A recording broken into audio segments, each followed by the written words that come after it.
Bismillahirrahmanirrahim. Alhamdulillahirabbil alamin.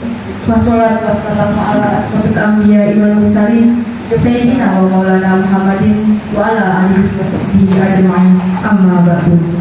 Yang saya hormati Bapak Klebun selaku kepala desa, yang terhormat para hadirin sekalian serta teman-teman mahasiswa yang berbahagia. Pertama, marilah kita panjatkan puja dan puji syukur kepada Allah Subhanahu wa Ta'ala, karena berkat rahmat dan taufik hidayahnya kita dapat berkumpul pada acara pada malam hari ini. Sholawat serta salam tidak lupa kita panjatkan kepada junjungan kita Nabi besar Muhammad SAW yang telah membawa kita ke zaman Zahiliyah, ke zaman yang terang benderang.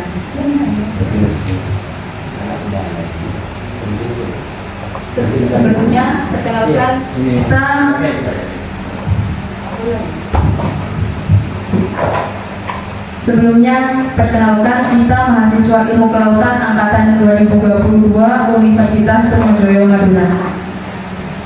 Kami ucapkan terima kasih kepada Bapak Ibu yang telah menyempatkan waktu untuk hadir pada acara malam hari ini. Perkenankanlah saya selaku pembawa acara membacakan susunan acara pada malam hari ini. Adapun acara pada malam hari ini ialah 1. Pembukaan, 2. Sambutan, 3. Penyampaian materi dan dilanjut dengan sesi tanya jawab, dan yang keempat penutup. Langsung saja, acara yang pertama ialah pembukaan. Marilah kita membuka acara pada malam hari ini dengan bacaan basmalah bersama-sama. Bismillahirrahmanirrahim. Menginjak acara yang kedua, yaitu sambutan yang akan disampaikan oleh Saudara Ferdi Kurniawan kepada selaku penanggung jawab dari kelompok kami. Kepada Saudara Ferdi, dipersilakan.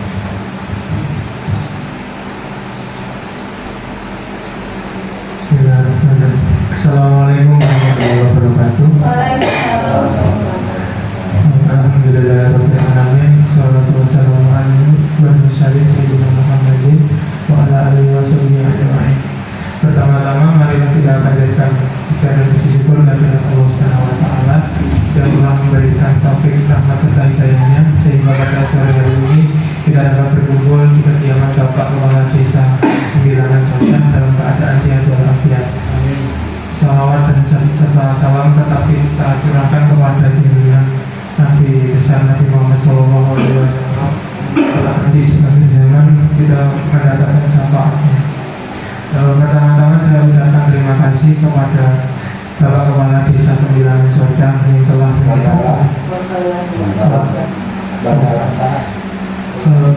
Penggilangan Socah Kabupaten Bangkalan. Penggilangan Kecamatan Bangkalan, Kabupaten Bangkalan. Penggilangan Kecamatan Bangkalan, Kabupaten Bangkalan yang telah menyempatkan hadir pada acara penyuluhan sore hari ini, dan terima kasih kepada Bapak dan Ibu Diri sekalian yang telah menyempatkan hadir juga pada acara penyuluhan dengan tema cara penangkapan yang benar dan penangkapan yang dilarang oleh negara berdasarkan Kementerian Kementerian Kelautan dan Perikanan. Saya di sini mewakili teman-teman mengucapkan banyak terima kasih atas waktu yang diberikan dan juga tempat yang telah diberikan.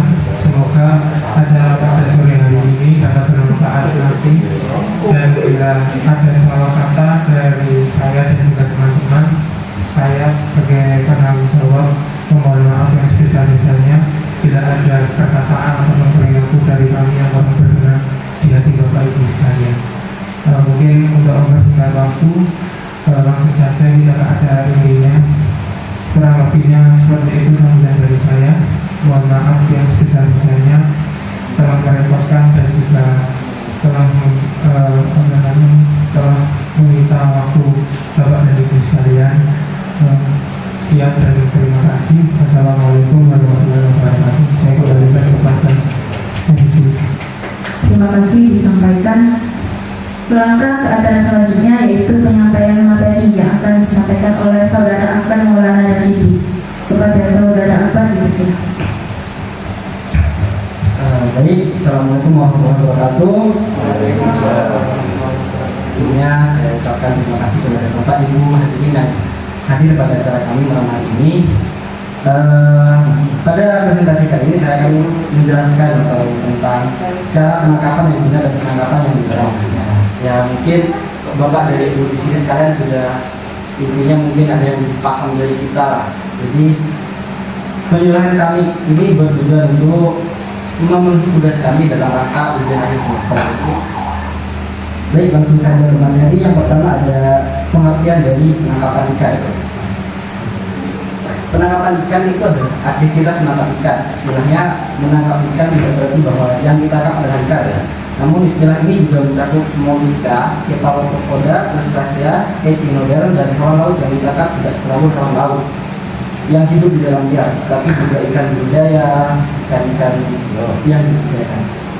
Penangkapan sekarang oleh Kementerian Kelautan dan Perikanan diberikan aturan tertentu agar pelaksanaan penangkapan ini tidak merusak biota laut dan tidak merugikan aktivitas makhluk hidup. Maka dari itu ada beberapa penangkapan yang telah diatur oleh KKP dan ada beberapa penangkapan yang dilarang oleh KKP. Untuk kebijakan penangkapan itu sendiri yaitu ada kebijakan penangkapan yang tertentu, yaitu merupakan reformasi pengelolaan perikanan berbasis kontrol atau kuota per kapal dengan pembagian kuota untuk nelayan lokal, kuota bukan untuk tujuan komersial, diantaranya iklan, kesenangan dan wisata, serta kuota untuk industri. Upaya ini dilakukan untuk melindungi nelayan lokal di seluruh Indonesia yang memiliki KTP setempat pada zona penangkapan ikan. Cara yang disebutkan ini berdasarkan pada Code of Conduct of Forest-Responsible Fisheries atau FAO pada tahun 1995. Yaitu yang pertama adalah diusahakan untuk menangkap ikan yang telah ditargetkan. Jadi kebanyakan penangkapan ikan itu yang ditangkap atau yang didapatkan itu bukan target tangkapnya. Ada juga ikan-ikan yang ditangkap yang bukan termasuk yang akan dijual atau bukan target penangkapannya, di mana hal itu dapat berdampak bagi komunitas ikan tersebut. Yang kedua itu adalah menggunakan alat tangkap yang tidak merusak habitat tempat tinggal serta lokasi perkembangbiakan ikan. Yang ketiga, menggunakan alat tangkap yang aman bagi nelayan. Yang keempat, ikan ditangkap dalam kondisi segar atau hidup. Dan yang kelima, ikan harus aman dikonsumsi atau tidak mengandung bahan kimia berbahaya. Dan yang terakhir ada alat tangkap aman untuk pelestarian sumber daya alam. Untuk aturan alat penangkapan ikan, Kementerian Kelautan dan Perikanan atau KKP menyusun daftar alat penangkap ikan atau api yang dilarang maupun yang diperbolehkan dalam aturan baru. Aturan yang mengatur api tersebut adalah Peraturan Menteri KP Nomor 18 Tahun 2021 tentang penempatan alat penangkapan ikan dan alat bantu penangkapan ikan di WPP NRI dan laut lepas serta penataan ambil penangkapan ikan. Aturan tersebut merupakan aturan turunan dari PP 27 tahun 2021 yang merupakan amanat UU Nomor 11 tahun 2020 alias UU Cipta Kerja. Nah, untuk alat tangkap yang dilarang itu sendiri terdiri dari beberapa kelompok. Yang pertama adalah kelompok alat penangkapan ikan dari hewan. Yang pertama itu ada bukat hewan dasar atau bukat hewan dasar udang, bukat hewan kembar berpapan, bukat hewan dasar dua kapal, bukat hewan pertengahan dua kapal, dan bukat ikan. Kenapa alat tangkap ini dilarang? Yang pertama, alat tangkap ini dapat merusak perkarangan ya, ekosistem dan perkarangan dasar laut. Jadi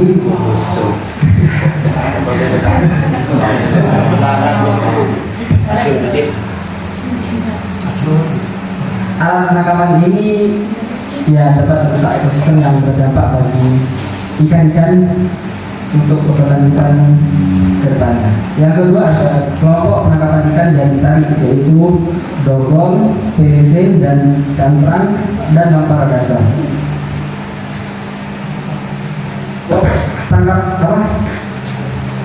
Alat penangkapan ikan ini dilarang karena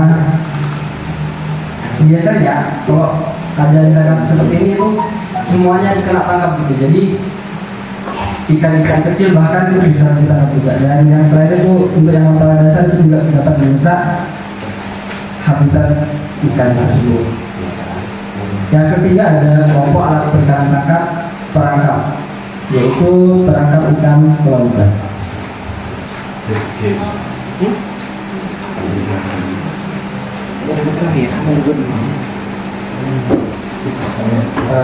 Itu sekian presentasikan dari kelompok kami. Barangnya mohon maaf akan saya kembalikan ke Ibu. Selanjutnya yaitu sesi tanya jawab untuk Bapak Ibu. Mungkin kalau ada pertanyaan bisa langsung ditanyakan.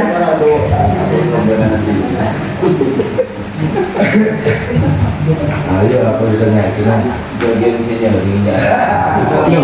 Bagian nelayan. masalahnya dari kapal cuma jalan itu manual nggak pakai kapal.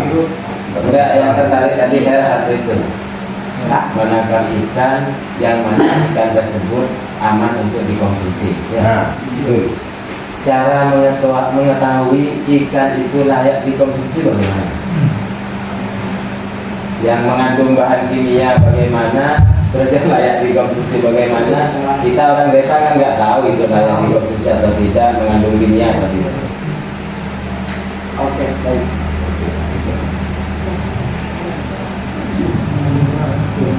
Ada sebenarnya juga penting. Tahu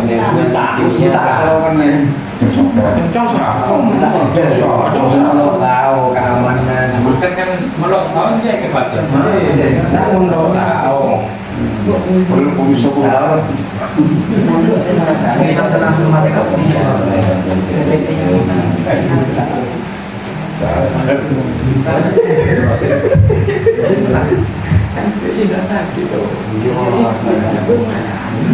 Ini gimana itu? Jelaskan.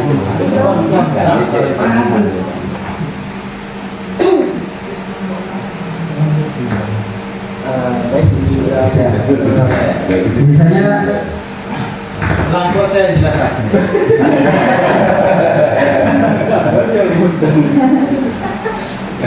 Baterai ada mungkin Ada baterai lah. Baterai yang berada suasi. Pola ada. isinya aja kok. Antena aja kok. Batas mahal majornya. Antena aja kok. Sebab kasih aja dulu. Jadi warna gua dulu. Ya, ini Kak, betul Kak. Iya, antena aja. Semangat. Untuk apa yang baik, tadi pertanyaan tentang ciri-ciri ikan yang aman dikonsumsi atau tidak mengandung bahan kimia. Jadi biasanya banyak faktor yang dapat dilihat pada mengetahui ikan itu masih segar atau tidak tercampur bahan kimia. Terutama dari bentuk fisik. Misalnya kalau ikan-ikan yang sudah tercampur bahan kimia untuk dihasilkan itu dapat kita lihat dari matanya. Biasanya itu mata ikan tersebut agak kuning pucat gitu, tidak segar seperti ikan-ikan pada umumnya. Ada gambarnya tapi tidak dapat itu jangan disebutkan nama-nama ikannya. salah satu itu ikan berenang, ikan tuna, ikan tuna tuh emang beracun, tapi di Jepang itu dapat dikonsumsi. Tapi ya harus ada cara pemotongannya lah, masih ada cara khususnya. Kita Bahasa di sini. Kita itu banyak di pasar. Nama. Sudah bilang. Tapi mesti tahu nggak tuh? Saya ingin menambahi jawaban dari pertanyaan Akbar ini. Ikan-ikan yang dari laut yang telah ditangkap, karena kita tahu laut kita itu kan banyak tercemar beberapa bahan-bahan kimia. Jadi ikan yang telah ditangkap itu biasanya untuk ikan bisa mengetahui bagaimana ikan itu akan dikonsumsi dan tidak mengandung bahan kimia. Ikan yang telah ditangkap tadi setelahnya itu dibawa ke pabrik. Dari pabrik itu nanti ada beberapa metode yang menggunakan teknologi yang modern seperti cooling ataupun teknologi pendinginan menggunakan suhu yang minus 0 derajat untuk mengawetkan ikan, dan juga ada juga freezing yang yaitu seperti pengawetkan ikan menggunakan seperti kulkas yang besar namun dengan suhu tertentu. Ada juga canning atau pengalengan seperti ikan-ikan yang telah diperjualbelikan di supermarket atau di pasaran seperti ikan sarden yang telah melalui beberapa metode pengalengan. Dan juga ada pileting atau teknologi pengolahan hasil perikanan paling modern yang terakhir adalah pileting. Metode pengolahan pileting dilakukan menambah jangka waktu kelayakan ikan untuk konsumsi. Jadi pileting ini ikan yang telah ditangkap lalu dipilet di pabrik, dipiletnya itu dipilet dengan dipotong dengan cara tipis-tipis untuk nantinya mempertahankan ikan ini guna untuk jangka waktu konsumsi yang sangat panjang, karena pileting ini kan biasanya nantinya ikan yang sudah dipilet akan diperjualbelikan di masyarakat dan diberikan label expired untuk ikan ini tahu kapasitas ikan ini bisa dikonsumsi berapa hari ataupun berapa lama.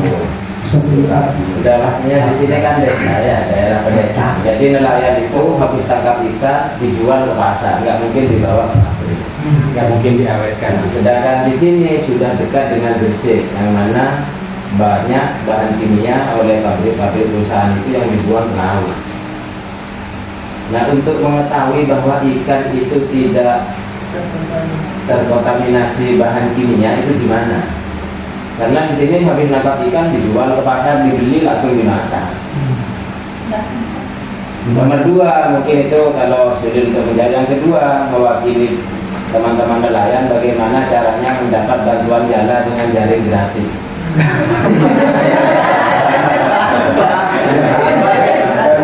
Bantuan jala dan jaring gratis. Iya. Untuk mengetahui ikan itu mengandung bahan kimia atau tidak itu pertama yang saya sebutkan tadi, dari kita lihat matanya dulu. Jadi matanya itu biasanya hitam dan cerah untuk yang masih segar dan tidak terkontaminasi bahan kimia. Dan yang kedua itu ada dari insang, kita dapat lihat insangnya. Jadi insang itu harus berwarna merah. Merah cerah dan tidak kuning. Biasanya kalau yang sudah tidak segar itu sudah agak pucat atau pudar warna merah. Terus juga dari tekstur dagingnya. Jadi biasanya kalau ikan yang sudah tidak segar itu, jika kita tekan teksturnya itu akan membekas atau tidak kembali pada tempat semula. Kalau ada formalinnya gimana tuh membedakannya? Ikan rusa yang bisa segar juga keluar. Iya, kalau formalin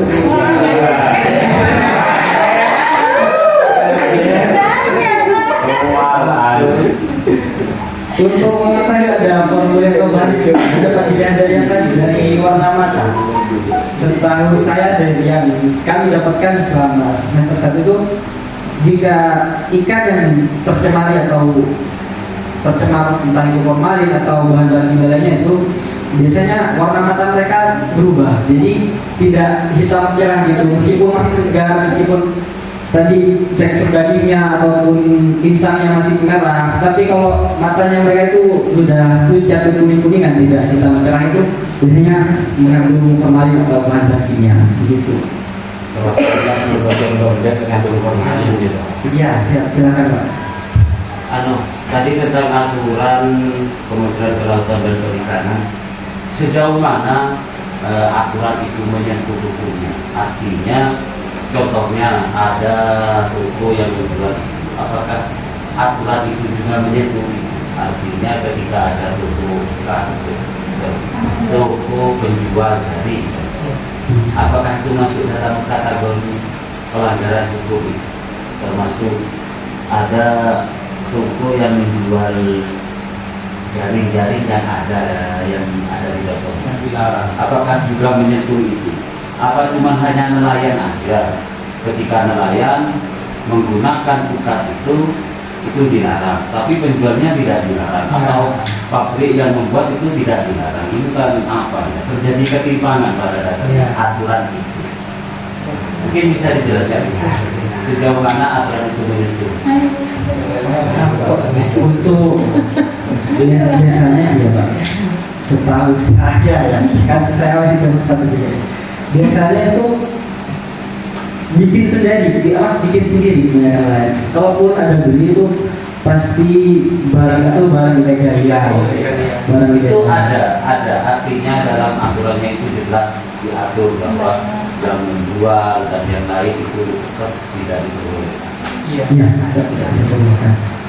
Jadi kan mungkin gini Pak, apa namanya, kalau mungkin kalau dari Badan Hukum sendiri menyelidiki beberapa toko yang menjual istilahnya alat-alat yang dilarang itu kan mungkin belum ada, mungkin belum terbentuk tim untuk menyelidiki itu. Jadi mungkin kalau nelayan yang menangkap menggunakan alat yang dilarang oleh KKP ini kan mungkin ada patroli laut dari pihak kepolisian yang berkolaborasi dengan TNI Angkatan Laut. Itu kan untuk menangkap orang-orang yang penyalahgunakan alat penangkapan ini yang digunakan untuk menangkap ikan yang bukan targetnya ya. Jadi seperti yang alat-alat yang telah dilarang yang disebutkan tadi, seperti contohnya bukan harimau ataupun bom ikan, itu biasanya dari nelayan itu sendiri membuat sendiri, meracik sendiri. Kalau ada pun mungkin nelayan yang ditangkap itu nantinya akan diinterogasi, alatnya dapat dari mana, mungkin belinya dari siapa, dapatnya bagaimana. Nah itu nanti mungkin yang akan diselidiki oleh pihak kepolisian untuk untuk toko yang ataupun orang yang memperjualbelikan alat yang telah dilarang ini nanti untuk ditindaklanjuti lebih jauh nanti. Soalnya kan alat-alat ini juga sangat merugikan nelayan khususnya yang berada di wilayah pesisir, karena alat yang digunakan ini secara tidak langsung akan merusak habitat dari ikan-ikan itu sendiri dan biota laut yang ada di dalamnya. Mungkin seperti itu. Kalau untuk penyelidikan lebih lanjut dari pihak KKP mungkin belum ada. Tapi kalau untuk aturan yang yang mengatas yang memberikan pengguna dan juga penjual dari alat penangkapan yang dilarang untuk diselidiki lebih lanjut itu ada peraturannya. Untuk mendapatkan jalan alat tangkap yang gratis. Kita terus Bu. Nggak TV nggak hol. Oh, nggak TV ya, Bos. Nggak sih enggak. Nggak TV. Sudah ada pertanyaan? Sudah ada. Untuk bantuan-bantuan seperti itu biasanya ke Berarti pertanyaan. Kementerian Kelautan itu iya,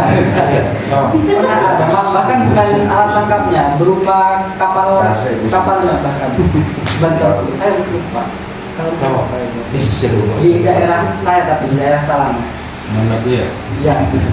Kalau untuk bantuan itu sendiri mungkin yang pernah saya tahu bukan dari alat tangkapnya, tapi untuk teknologinya. Seperti teknologi penangkapan ikan kan sekarang sudah maju, berkembang pesat mengikuti perkembangan zaman gitu.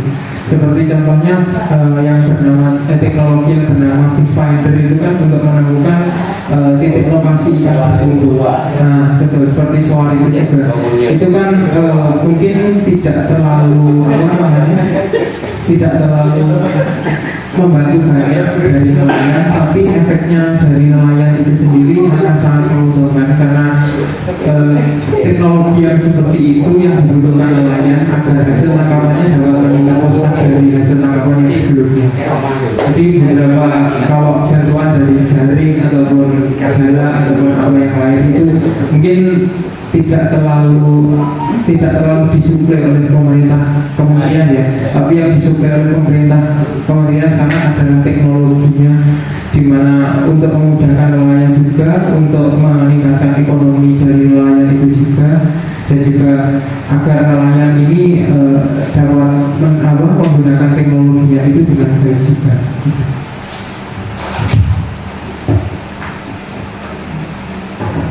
Terima kasih. Apakah mau ada pertanyaan lagi dari? Ya, itu bro.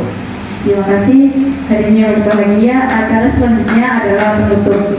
Syukur alhamdulillah kita ucapkan acara peniluhan pada malam hari ini berjalan dengan lancar. Terima kasih kami ucapkan kepada hadirin yang telah menyempatkan waktunya untuk menghadiri acara pada malam hari ini. Sebelum acara ini kami tutup, saya selaku pembawa acara mohon maaf apabila dalam kesempatan ini ada tutur kata yang kurang berkenan di hati maupun tingkah laku yang kurang sopan. Akhirnya mari kita tutup acara ini dengan bacaan hamdalah bersama. Alhamdulillahirabbil alamin. Wabillahi taufiq wal hidayah. Wassalamualaikum warahmatullahi wabarakatuh. Waalaikumsalam warahmatullahi wabarakatuh.